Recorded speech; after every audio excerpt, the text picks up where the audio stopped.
most colleges are still test optional. This, of course, is when it comes to taking the ACT and the SAT, but they all still give students with good test scores an advantage in admissions. But what does test optional really mean then?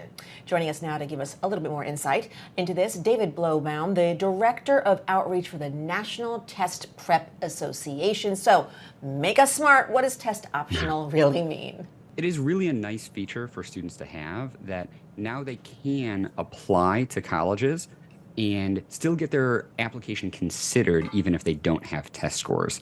But just because they have the option not to submit test scores, it doesn't mean that it's an equal option, as you mentioned.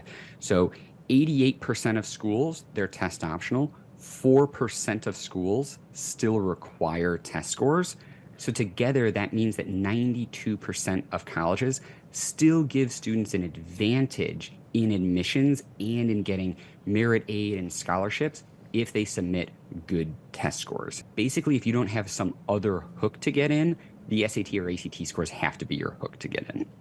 Well, some colleges like MIT and, of course, Georgetown, which is here in DC where we are returning to requiring test scores in admissions. Why are they doing that, and will other colleges stay test optional or return to requiring test scores? What they've said is that test scores really help them select students who are more likely to succeed at their institution. So, for instance, Harvard, on its admissions website, says that SAT and ACT scores are better predictors of success at Harvard than are a student's high school grades. So that means they're the best predictors of success at Harvard. So these scores do really help cut through the grade inflation that has just really gripped the country.